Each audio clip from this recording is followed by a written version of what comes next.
जी students welcome. आज हम English का लेक्चर नोट करेंगे। Presentation skills does and does not, यानी एक प्रेजेंटेशन जो कि मोस्ट इम्पॉर्टेंट है in the degree of generic BSN. ठीक है, प्रेजेंटेशन यानी क्लास में जाके या कहीं पे भी आपको कुछ परफॉर्म करना पड़ता है, परफॉर्मेंस देनी पड़ती है, तो आपके अंदर कौन कौन से प्रेजेंटेशन स्किल्स होने चाहिए, यानी अपनी बात दूसरों तक पहुंचाना, लोगों को अपनी तरफ राग़िब करना, क्लास के डेकोरम को मेंटेन रखना। ठीक है, तो ये सारी क्वालिटीज़ आज हम सीखेंगे। The importance of party presentation skills. It is very sad that so many influential, bright-minded presenters with a deep expertise in their fields lose their audience due to their poor presentation skills. It is also about respect for the audience. ये एक बड़े अफसोस की बात है कि बहुत सारे लोग जो कि बड़े माहिर होते हैं, ब्राइट माइंडेड होते हैं, उनके पास डीप एक्सपर्टीज़ होती हैं। ठीक है, डीप एक्सपर्टीज़ होते हैं वो, यानी बहुत ज़्यादा नॉलेज होने के बावजूद भी उनके पास पुअर प्रेजेंटेशन स्किल्स होती है। ठीक है, देखिए अगर उनका वो बड़े ब्राइट माइंडेड हैं, उन्हें बहुत सारी चीज़ों का नॉलेज है, लेकिन उनके पास ये स्किल्स नहीं होते कि वो सामने जाकर अपनी बात को बयान कर सके, अपनी बात को मनवा सके या अपनी बात दूसरों तक पहुंचा सके। ठीक है, इसलिए बहुत ज़रूरी है कि प्रेजेंटेशन स्किल्स सीखे जा सकें। ठीक है, it is also about respect for the audience.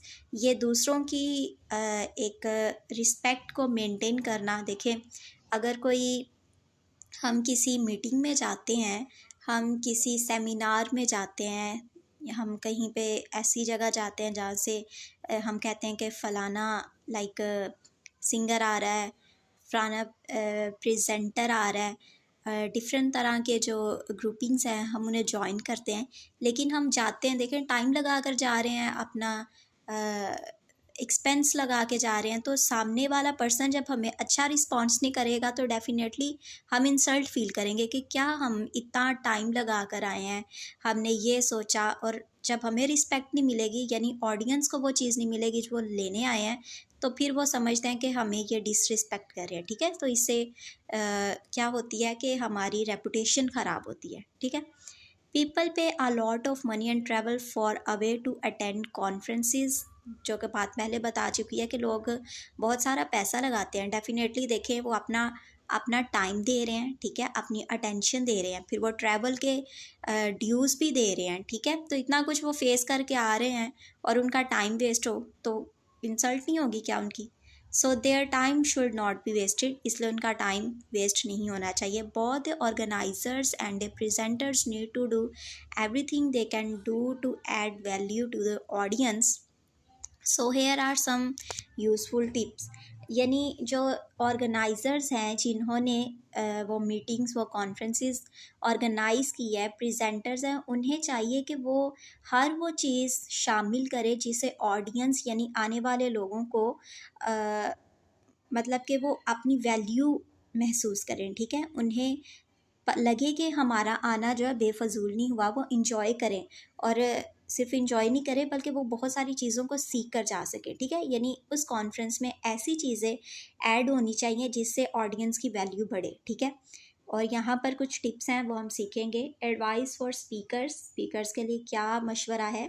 Does think carefully before the event, यानी किसी भी इवेंट से पहले बड़े ध्यान से सोचें। What does this audience want to hear, यानी जो लोग हैं, जो ऑडियंस है, वो सुनना क्या चाहते हैं? Hint, they are not interested in hearing how great you and your company are, उन्हें इस बात से कोई भी मतलब नहीं है कि आप कितने ग्रेट हैं और आपकी कंपनी कितनी आला है। ठीक है, they want to learn new things that can make them more successful, वो चीज़ें सीखना चाहते हैं जो उन्हें मज़ीद सक्सेसफुल बनाती हैं। ठीक है, जो उन्हें मज़ीद क्वालिटीज़ में, क्वांटिटीज़ में बढ़ाती हैं। ठीक है, find a story about people yourself and others that illustrates your message and tell it with passion कोई ऐसी कहानी मालूम करें जो कि आपके मुतालिक हो, यानी जब आप प्रेजेंट कर रहे हैं तो लोग आपको देख रहे हैं, आपको सुन रहे हैं, तो आप अपनी कहानी भी बताएंगे ना। जैसा कोई हम वाकया बता सकते हैं कि कल ऐसा हुआ था, कल मैं आ रहा था, आ रही थी, तो ये चीज़ हो गई, ये बात हो गई, ये कहानी हो गई,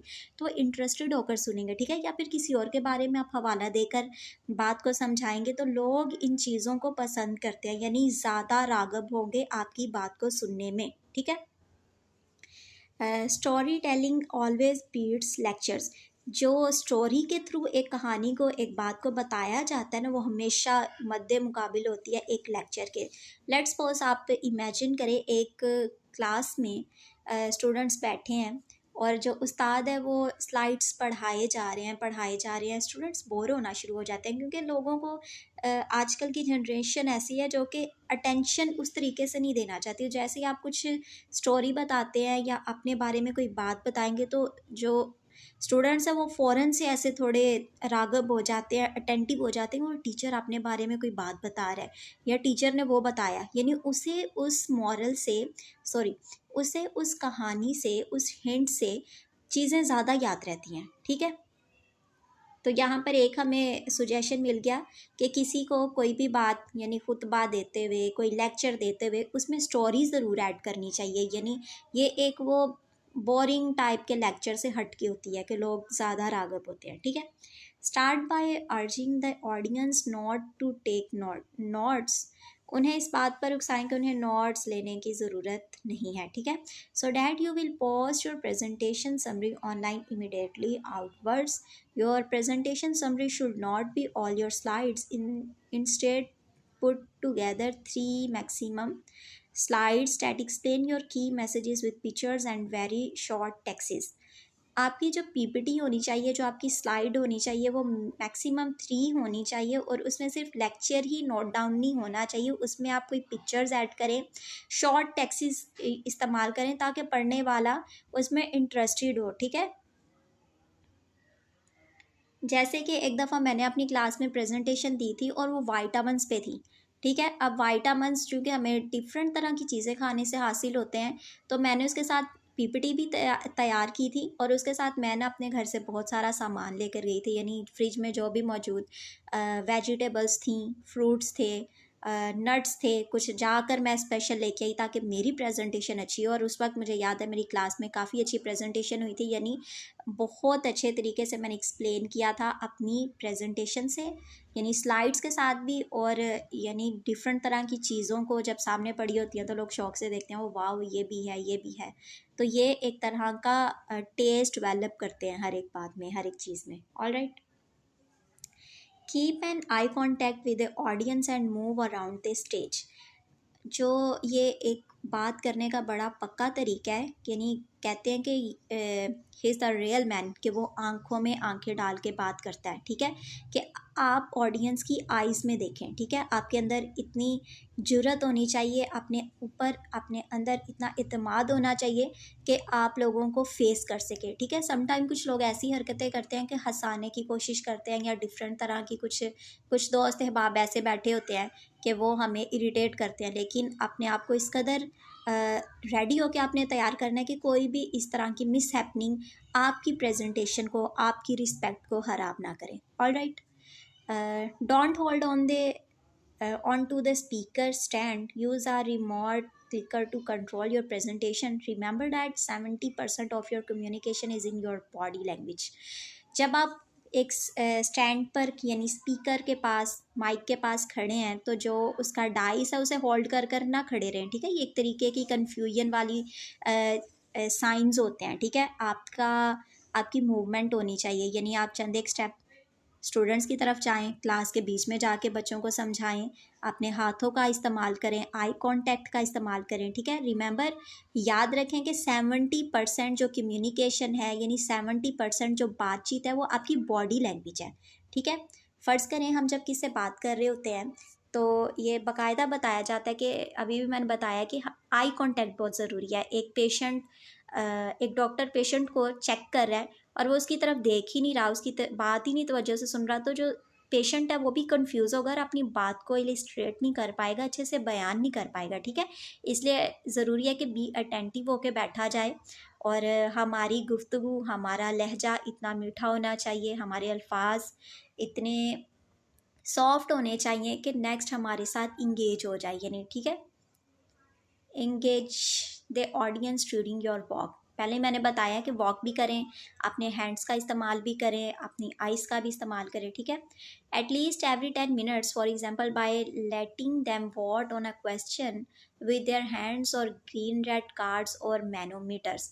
यानी 10 मिनट्स के बाद या 10 मिनट्स तक आप ये एक्टिविटी एक तरह की कर सकते हैं कि हम कोई क्वेश्चन कर सकते हैं, ठीक है। वोटिंग करवा सकते हैं कि हाँ भाई कि सब बताएं कि ये कितनी बात मेरी दुरुस्त है, या ये कैसा है, या वो कैसा है।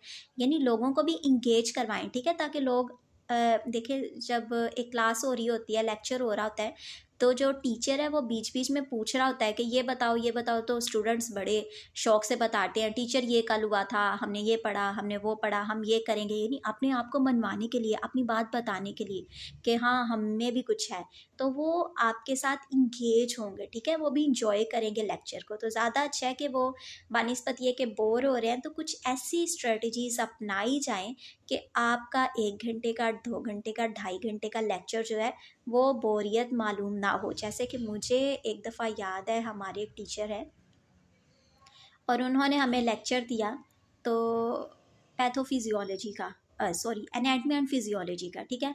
अब वो लेक्चर किसी और टीचर का था, वो एब्सेंट थे और उनकी जगह उन्होंने class Lee.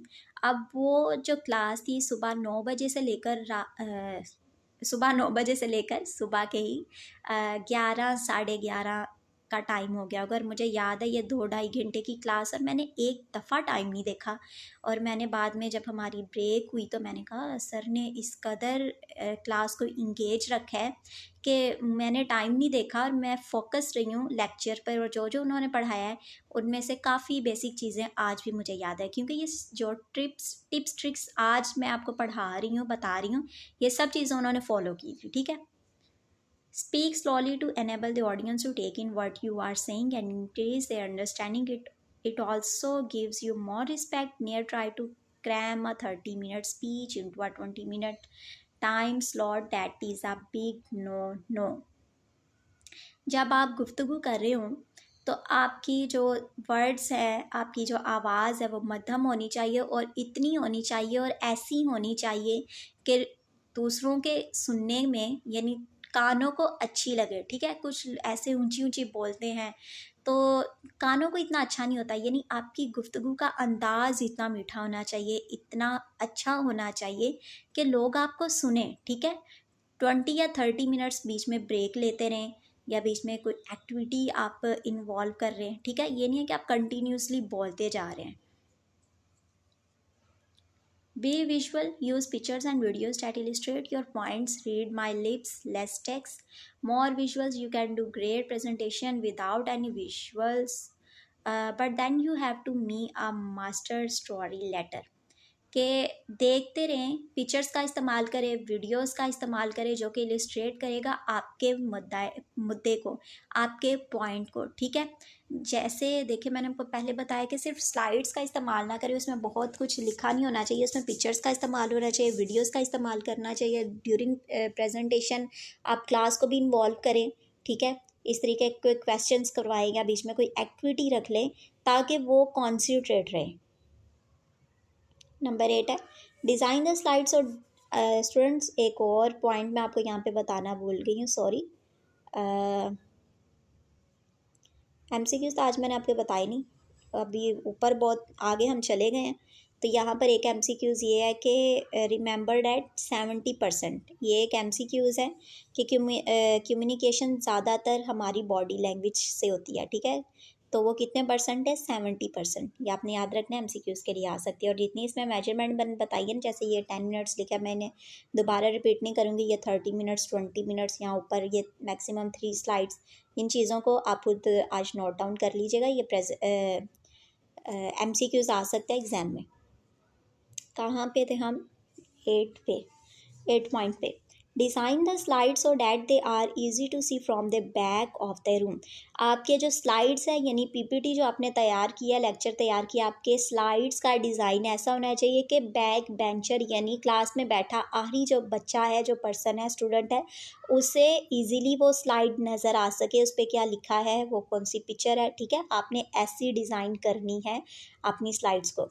means this means very big text sizes and images that fill the whole screen. The classic mistake is to sit in front of your computer screen and to design the slides for that short distance. So step back 2 to 3 meters and see if you still can see everything. Also avoid using borders, they are just wasted space. There are never any borders around the movie at the cinema. यानी कि आपकी slide ऐसी होनी चाहिए जो class में बैठा last person है उसे भी नज़र आए, और जो क्लास में बैठा फर्स्ट बच्चा है, फर्स्ट स्टूडेंट है, उसके लिए भी मुश्किल ना हो। जैसे कि आप एक सिनेमा में जाते हैं तो जब वो उसकी फ़र्स्ट वाली टिकट्स होती हैं ना, यानी सामने वाली जो कि सीट्स होती हैं, अब ये बात भी मैंने सुनी हुई है, मैं खुद गई नहीं कभी, ऑल राइट, लेकिन ये बात सच है, हमारे भी उस्ताद ने बताई थी, आज मैं आपको बता रही हूँ कि उनकी जो टिकट होती है यानी उसके जो पैसे हैं ना वो कम होती है। क्यों? क्योंकि वहाँ से पूरी जो स्क्रीन है वो नज़र नहीं आती। ठीक है, यानी इरिटेट होती है थोड़ी, तो इसलिए आप कभी जाएँ तो फर्स्ट जो उसकी सीट्स है वो लेने से अवॉइड करें। ठीक है, तो यहाँ पे बताया जा रहा है कि आपकी जो स्लाइड है वो एकदम क्लियर होनी चाहिए। फर्स्ट स्टूडेंट को यानी फर्स्ट बेंच पे बैठा स्टूडेंट उसके लिए भी देखने में इजी हो, और लास्ट पे बैठा उसके लिए भी इजी हो। ठीक है, खुद भी 2 से 3 मीटर्स पहले बैठ के पीछे देखें अपनी पीपीटी को कि ये सबके लिए देखने में इजी है भी कि नहीं।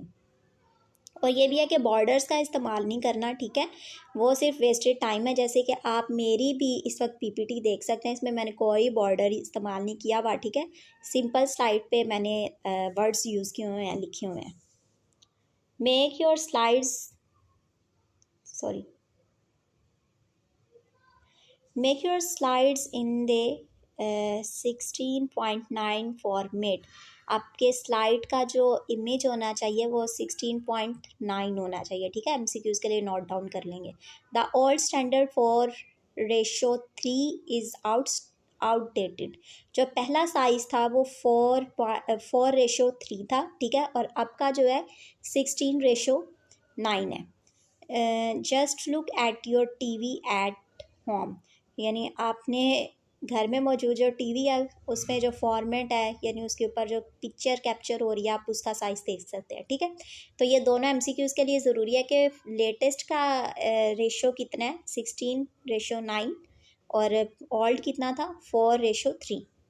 Use a dark background on your slides as it is easier to read for the audience and much better for the video cameras. Yes, black text on white is considered easier to read, but that applies to large amounts of text, and we are not using that here. Here are we. Also, a large projection of a wild slide text to yourself in a dimly lit room while will make you look darker and remove the focus from you. यानी कि जो आपकी slide का back है, जैसे आप मेरी भी इस वक्त पीपीटी देख लें, जो स्लाइड का बैक है इस पे जो कलर है वो वाइट है। अब मैंने इसको इलिस्ट्रेट करने के लिए ताकि आपकी आंखों को वाज़िया नज़र आए, मैंने ब्लैक इसके ऊपर इंक इस्तेमाल किया, यानी लेटर्स का जो कलर है जो लिखा है वो ब्लैक है। तो पीछे वाला बैकग्राउंड और फ्रंट राइटिंग का जो डिज़ाइन है, स्टाइल है और इसका कलर है ऐसा होना चाहिए कि वो प्रोमिनेंट नज़र हो। ठीक है, आंखों को देखने में कुछ अजीब सा ना लगे। जैसे कि पीछे अगर नॉर्मल हल्का कलर है तो उसके ऊपर डार्क कलर का कोई कलर यूज़ होगा, यानी राइटिंग जो होगी वो डार्क कलर में होगी ताकि ऑडियंस को अच्छे से नज़र आ सके। और बी ऑफिशियल कलर्स यूज़ करें ताकि आपका इम्पैक्ट आपके स्टूडेंट्स पे अच्छा पड़े। Avoid monotony is by using variation and surprises in your slide styles during your presentation. ये डिफरेंट तरह की चीज़ें भी प्रेजेंटेशन में यानी हमारे पीसी में मौजूद होती हैं मोनोटॉमी की। तरह, तो उन सब चीज़ों को आप जितना हो सके अवॉइड करें, ताकि बी लाइक ऑफिशियल तरीके से आप ऑफिशियल लगे, ठीक है। यानी कोई चीज़, वो कहते हैं एक एक्सपेंसिव और एक चीप चीज़ें होती हैं, तो जो आपकी हो वो एकदम देखने में लुक वाइज और देखने में अच्छी हो, ठीक है, आंखों को अच्छी मालूम हो। Engage the audience, ask questions and have them put their hands up in order to raise the energy level in the room। यानी सबको इंगेज रखने के लिए, ताकि वो हमारी बात को, यानी एक तरह का रवाबत, एक तरह की क्लास की जो इंगेजिंग है वो कायम रहे। आप उनसे क्वेश्चन कर सकते हैं, उन्हें कह सकते हैं कि अपने हैंड्स अप करें जिसे इसका आंसर आता है या जो कुछ करना चाहते हैं, ताकि सबके अंदर एनर्जी जो है ना सुनने की और सुनाने की वो बरकरार रहे। Focus on one, two, or maybe three things that you want to talk about, never more than three things. Explain the problem you are working with and then tell the story and visualize the solution। जब आप बात कर रहे हैं तो आपका focus भी जो होना है ना वो 2 से 3 चीज़ों पर होना चाहिए, इससे बढ़कर नहीं। जैसे कि आप फलां कंट्री का, उसमें मौजूद एक गांव है, उसमें मौजूद फिर एक गांव है, फिर उसमें मौजूद एक सिटी है, फिर वहाँ पे मौजूद एक कॉलोनी है, कॉलोनी में एक घर है, घर के अंदर फलां शख्स है। तो इतना कुछ बताएंगे ना तो वो जो लोग हैं उनका इंटरेस्ट ख़त्म हो जाएगा, ठीक है। तो आपकी स्टोरी जो है, आपकी बात जो होनी चाहिए वो बिल्कुल मुख्तसर होनी चाहिए और इंटरेस्टेड होनी चाहिए, ताकि जो ऑडियंस है वो बोरियत महसूस नहीं करें। Okay. Construct your presentation based on the classic drama. Start with a setup that present that saw problems, then proceed to the confrontation and finally the resolution. This has worked for all of us humans for thousands of years। जो आपकी बात होनी चाहिए, जो आपकी गुफ्तगू होनी चाहिए, जो आपकी प्रेजेंटेशन है वो एक क्लासिक होनी चाहिए, ठीक है। क्लासिक ड्रामा नहीं होना चाहिए। लाइक आप जेनेरिक बीएसएन को, यानी नर्सिस को, डॉक्टर्स को लेक्चर दे रहे हैं और आप मैडम नूरजहाँ के गाने सुना रहे हैं, ड्रामे कर रहे हैं, फ़लाँ ये था, फ़लाँ ये था। तो इस तरह की चीज़ें जो है ना प्रोफेशनलिज्म में नहीं आती, ठीक है। Be professional. जैसे कि मैंने किसी के बारे में सुना था कि मैडम थी, उन्हें बड़ा शौक़ था गाने गाने का, तो ये एक प्रोफेशनल चीज़ों में नहीं आता कि आप वहाँ पे खड़े होके अपनी आवाज़ सुना रहे हैं, अपने आप को रिप्रेजेंट कर रहे हैं, हम ये हैं, हम वो हैं। तो ये सब चीज़ें अच्छी नहीं हैं, ठीक है। तो जो आपका बेसिक पॉइंट है आप वहीं पर रहे तो ही अच्छा होगा, आपकी प्रेजेंटेशन अच्छी होगी और लोग आपका मजाक नहीं बनाएंगे, ठीक है। Higher a speaker coach that helps you improve your body language and voice. यानी कोई कोच, कोई हायर करें, स्पीकर हायर करें। जैसे कि मैं आपको इन सब चीज़ों को बता रही हूँ, आप अपने आप को विजुअलाइज करने के लिए, अपने आप को, अपनी क्वालिटीज़ को बढ़ाने के लिए आप कोई उस्ताद, कोई माहिर, यानी आप ऐसा पर्सन हायर कर सकते हैं जो कि आपकी बॉडी लैंग्वेज को इम्प्रूव कर सकता है। जैसे कि कुछ लोगों को ड्रेसिंग मेकिंग नहीं आती, तो फिर वो क्या करते हैं कि डिज़ाइनर के पास जाते हैं, फिर उससे पूछते हैं कि कौन सा एक ड्रेस है हमारी बॉडी पर सूट करेगा, कौन से कलर्स हैं जो हम पे अच्छे लग सकते हैं, कौन सा हेयर स्टाइल्स है, हेयर कट है जो हम पे सूट कर सकते हैं। तो देखो, अपनी पर्सनैलिटी को इम्प्रूव करने के लिए, बढ़ाने के लिए ये सब चीज़ें की जाती हैं। तो आप भी अपनी बॉडी लैंग्वेज को, अपनी वॉइस को, यानी अपनी इंटरनल क्वालिटीज़ को बढ़ाने के लिए कोई कोचिंग ले सकते हैं। All right. Use a spell checker on all your slides, takes only a minute, save your face. यानी जो आपने प्रेजेंटेशन तैयार किया आप उसे रीचेक कर लें कि आपके स्लाइड्स, आपके जो स्पेलिंग्स है वो बिल्कुल दुरुस्त हैं, ठीक है। अगर कभी कहीं गलती भी हो जाए तो कोई इतना कोई बड़ा मसला नहीं है, इंसान है हम सब, तो गलतियां इंसानों से ही होती है, लेकिन फिर भी जहाँ तक हो सके अपनी गलतियों को कम करने की कोशिश करें, ठीक है। If you present in another language than your native, consult a language tutor to improve your pronunciation as much as possible. Getting your message out is about being understood and respected। देखें, जैसे कि पाकिस्तान है, India है, या शायद ही कोई और ऐसा मुल्क हो जहाँ पर उर्दू लैंग्वेज बोली जाती है, हिंदी बोली जाती है, पंजाबी बोली जाती है। सिख तरह के जो लोग होते हैं, जो हमारा सिख तिबका सिख भाई हैं, वो भी पंजाबी बोलते हैं, ठीक है। हमारे पाकिस्तान में भी, हमारे इंडिया में भी बहुत सारे लोग पंजाबी बोलने वाले हैं। लेकिन जो यूरोप कंट्रीज़ हैं वहाँ पर दूसरी लैंग्वेजेस यूज़ होती हैं, जैसे कि वहाँ जाने के लिए हाई पेमेंट देकर लोग आइल्स का कोर्स करते हैं। तो ठीक है, अब देखिए जो लैंग्वेज है ना, कुछ लोग खुद को बड़ा समझते हैं, जैसे कि उर्दू स्पीकर्स में रहकर ना वो कहेंगे वो हमारे बच्चों को तो भाई इंग्लिश आती है, फ़लाँ के बच्चे तो इंग्लिश यूज़ करते हैं, या फिर तुम्हें तो ये नहीं आता, तुम्हें तो वो नहीं आता। तो जो लैंग्वेज है ना, ये कोई बड़ी माहिर नहीं है, लाइक हमारी इसमें कोई ख़ासियत नहीं है इस लैंग्वेज में, ठीक है। एक लैंग्वेज जो है इसका मकसद सिर्फ ये है कि अपनी बात को दूसरों तक पहुंचाना, ठीक है।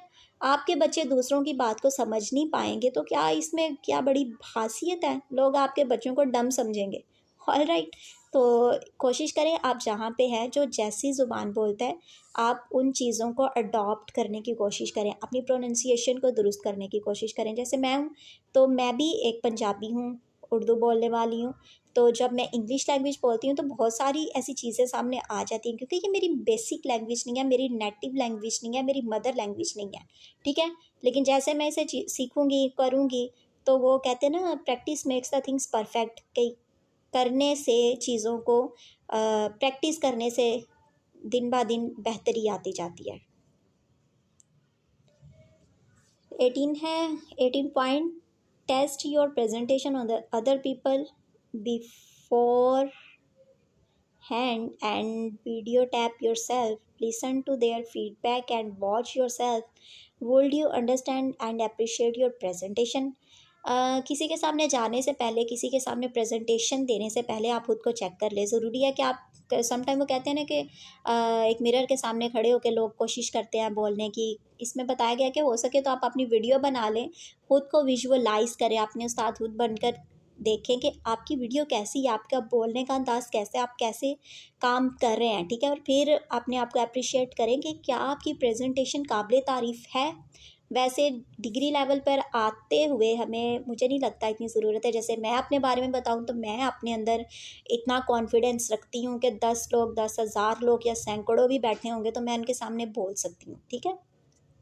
लेकिन खैर, इंसान होते हुए हमें कमियां कमज़ोरियाँ होती हैं, लेकिन हमें उन्हें पॉलिश करना चाहिए, ठीक है। तो कहीं पे भी हों, कुछ भी हों, तो हमेशा खुद को अप्रिशिएट करें और कहें आई एम द बेस्ट। किसी के बहकावे में आके कुछ लोग हमसे लाइक ऐसे जेलस पॉलिसीज़ अपनाते हैं, या किसी को डिच करने की कोशिश करते हैं, लैग पुलिंग करते हैं। तो ऐसे लोगों की बातें सुनने की ज़रूरी नहीं है। खुद को इम्प्रूव करें। आप अपने लाइफ के ऑनर हैं, ठीक है। अपने आप के लिए बोलें, अपने आप के लिए स्टेप लें, और ज़िंदगी में जो कुछ आप चाहते हैं उन चीज़ों को हासिल करें। Alright, if you have a question and answer session after your talk, announce that it will be short, 2 to 3 minutes, and that you will show a wrap up or case story illustrating your message after the question and answer section. That way you avoid training the enthusiasm for the audience by long-winded question and answer sessions, and you keep the audience in their room. जब आपका lecture ख़त्म हो जाए तो एक छोटा सा session करेंगे जिसमें आप उन्हें बताएंगे कि आपके पास 2 से 3 मिनट्स है। इसके बाद हमने सारा लेक्चर लिया, जितनी हमारी गुफ्तगू थी हम उसे दोबारा से समराइज़ करेंगे, पूछेंगे, आप क्वेश्चंस आंसर्स करेंगे। तो इससे रूम में जो ऑडियंस है वो भी इंगेज रहेगी, यानी और ज़्यादा आप टाइम ले सकेंगे और लोगों को वो चीज़ें याद भी रहेंगी, ठीक है। और ये है कि वो सारी चीज़ें इम्प्रूव भी हो जाएंगी, यानी रिवाइज भी हो जाएंगी। आपके लिए भी अच्छा होगा और ऑडियंस के लिए भी अच्छा होगा, ठीक है। और ये जो एक सेशन होता है इसमें लोग बहुत ज़्यादा इंजॉय करते हैं, यानी एक अगर बात मैं भूल गई हूँ तो दूसरा बताएगा हाँ ऐसा बात था, वो उसे दोबारा रिमाइंड हो जाती है, और फिर जो उसे नहीं आ रहा होता तो शायद मुझे आ जाएगा, ठीक है। तो इस तरीके से एक दूसरे से वो सीखते हैं। And by showing a slide with a key question or action point aimed at the audience to encourage discussions afterward. Also show you contact details and link to your presentation summary on your blog or an internet service like SlideShare. जब आप presentation को ख़त्म करें तो एक तरह का question point जो है ना, आप उसके लिए छोड़ दें, दूसरों के लिए एक मकसद छोड़ दें, ठीक है। ताकि वो सारी चीज़ें उन्हें याद रह सके। All right. और एक तरह का की पॉइंट्स अपने से कनेक्टेड आपके जो कॉन्टैक्ट्स हैं, लिंक्स हैं, रेफरेंसेस हैं, वो भी स्लाइड्स के एंड पर देना नहीं भूलें। ठीक है। Does not talk for more than 10 minutes before you somehow engage the audience. ठीक है। Don't read word by word from your script. You will sound like a robot and miss the all important eye contact with the audience. Use cue cards with keywords and starter sentence instead. कि आप जब presentation दे रहे हैं तो सिर्फ script को पढ़ते ना जाएं, स्लाइड्स को पढ़ते ना जाएं, बल्कि एक रिबॉट की तरह काम नहीं करते जाएं। जैसे रिबॉट को बता दिया जाता है तुमने ये करना है, ये करना, चाहे गलती हो जाए। ठीक है। तो इससे जो स्टूडेंट है, क्लास है या ऑडियंस है, वो बोर हो जाएंगे। ठीक है। एक तरह के कोई कीवर्ड्स यूज़ करें, कोई एक एक्शन यूज़ करें, या जैसे हम कोई कुछ बताने से पहले ना कुछ असातिज़ा का स्टाइल ये होता है कि वो एक तरह की कहानी शॉर्ट ब्रीफली बता दें कि एक दफ़ा का जिक्र है कि ऐसा हुआ था, फलाना ऐसा था, गांव में ऐसा हुआ था, एक पर्सन था। तो वो एक तरह से एक स्क्रिप्ट तैयार हो जाती है, वो नेक्स्ट पर्सन के दिलो दिमाग में एक मूवी बन जाती है। फिर वो आके बेसिक जो पॉइंट्स है उसे यूज़ करते हैं, स्टार्ट करते हैं लेक्चर। तो ये एक तरह का अच्छा इम्पैक्ट पड़ता है ऑडियंस पर। ठीक है।